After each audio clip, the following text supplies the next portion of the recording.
guys, dito ko sa bangko, sa exchange. Kinuha ko yung padala ng ating sponsor para sa eskwelahan at para din sa akin. Thank you so much, Te. As usual, always, Ate Tere from Canada.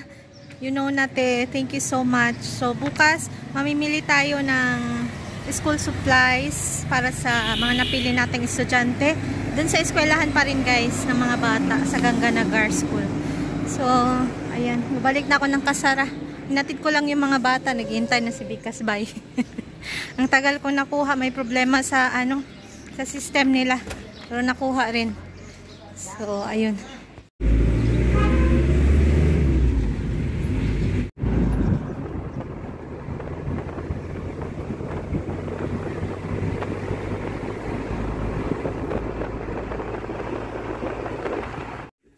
Sobrang init, guys. Hello. Walang tanim. Dry na dry ang lupa. Walang tubig doon sa tap sa eskwelahan. Bumili ako doon sa tindahan malapit. Buti na lang may mineral water. Kasi si Babo maliit lang na bote yung dala. Si Sanel walang dala. Kasi nga, yung bote niya, yung kaibigan niya nagdadala. Tapos hindi ko alam kung may tubig na laman. Walang tubig. Pag walang tubig doon sa eskwelahan, paano sila makakainom? Ang init-init. Diyos ko, hindi ko alam. Paano makakasurvive yung mga estudyante? Mainit doon sa eskwelahan ng mga bata. Pero sa umaga, guys, malamig. Malamig siya. Kahit sa village, malamig pa rin sa umaga. Sa gabi din, malamig din. Sa tanghali lang yung sobrang init. So, bukas kasama ko si Asta. Pupunta kami ng bazaar doon sa sentro, guys. Doon kami mamili para may discount. So, pumili siya ng 10 estudyante na bibigyan ng mga notebook, papel at ballpen. Tapos sabi niya, bili ng ribbon para sa mga babaeng estudyante. Tingnan natin bukas kung ano. And then, maaga ang alis namin para maagang makabalik dahil nga sa sobrang init. So, mga bata, marunong naman na sila magpunta dun sa restaurant, manghingi ng breakfast na lang. So, para maagang makaalis, maagang makabalik, ganun. So, video na lang ako, guys. So, yung driver may hinatid na nagamit. Malapit na kami sa Kasara.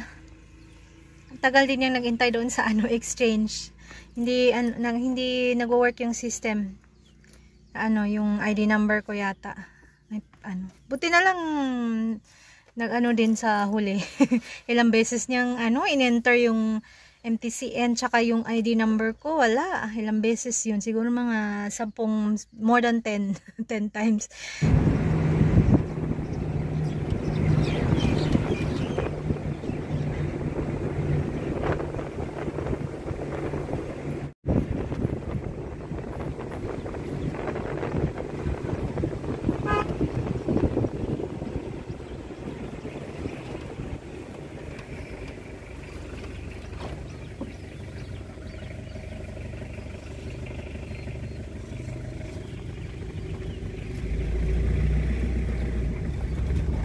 Thank you.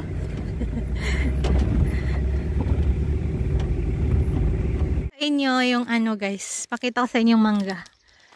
Ayan, lahat yan. Yan, 1. Ayan, 2, 3. Mangga lahat yan. 4, 5, 6 doon. Ayan, daming bunga.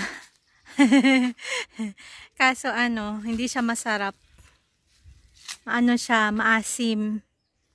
Di ba may mga mangga na kahit maliit, masarap? Ito maasim siya, guys. Tsaka wala namang bagoong dito. Pwede toyo. Ayan. Daming bunga niyan, guys. Meron pa doon, doon. Doon papasok. Yan, mangga lahat yan. Ayan, daming bunga. Daming bunga, Kita ba? Daming bunga.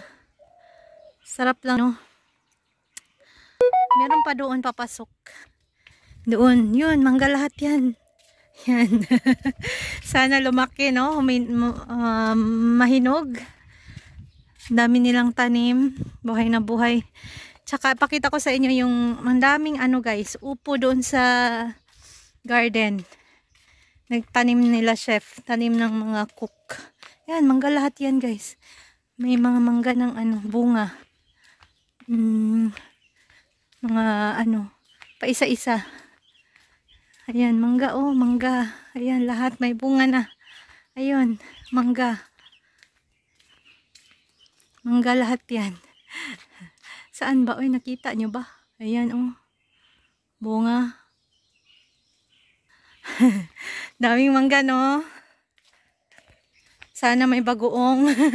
Laki ng mukha ko. Binagyan ako ni Bikas ng Coke.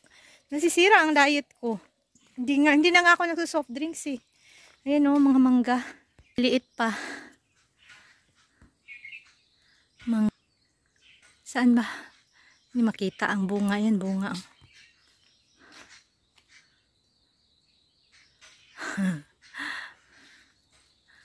Mangga lahat. Daming bunga guys. Hindi lang klaro sa video. Doon pa oh. Napapalibutan talaga sila ng mangga ba. Ayun pa oh, doon. Ang laki. Walang guest kaya general cleaning sila doon sa restaurant. Boring kaya pag ano. Pero pag maraming guest naman ang parang sobrang ano ay, ahas. My God. Buti nilang papunta doon, di papunta dito. Ahas. Kakainis. Bigla na lang ano, mag-sound ang ano ba, yung grass. Yung ganyan guys ba, oh. Ganyan, oh, dyan sila nagtatago. Umalis na. Yung ahas. Yung ahas nila dito, yung ano, parang may nag-glitter. May kulay puti ba? Yung ahas nila. Ay, katakot. Ano ba yan? Bigla na lang ganun. Buti lang papunta doon, di papunta dito sa ano. Kasi minsan talagang may isang araw na nakita ko dyan sa ano, dumaan talaga dyan sa may restaurant. Dito talaga sa way talaga. Ay, Diyos mio, Lord. Di ba yung sinichika ko sa inyo na pag busy naman, I think yung mga cook talaga, may mga cook ang very ano sila, sobrang ano yung tawag doon, parang burn out sila sa sobrang trabaho. Mas matrabaho talaga ang sa kitchen guys. Dito na ako sa kwarto. So, hindi ko lang alam kung parang mas malaki ng konti naman yung sahod nila. Kasi sobrang, sabi ko nga, anong isang araw na nagtumulong ako sa breakfast, sabi ko doon sa CDP, Chef Depart. Very boring nga chef. Tapos sabi niya, ma'am, dere to work daw, too much work daw nung mga nakaraang araw. Kaya okay lang daw na this time walang guest. Kasi nga, sila talaga yung sobrang pagod na pagod pag maraming guest. Yung sa kitchen talaga, sobra. Guys, ang lamig dito sa kwarto. Nakapatay yung AC. Sarap lang ganito, relax lang. 'Di ba? Okay lang, kahit ano. Hindi naman all the time na mag-iisip ka ng siguro mag-iisip ka minsan ng income kung may chance, why not, 'di ba? Kasi maganda mag-business ngayon yung food business, 'di ba? Kasama yung mga Pinay. Pero wala, hanggang plano pa lang sa ngayon. So, ayun guys, muna ako guys, maghabat kasi naligo ako kahapon eh. Hi! Late na sundo. Kawawa naman. Mommy, look.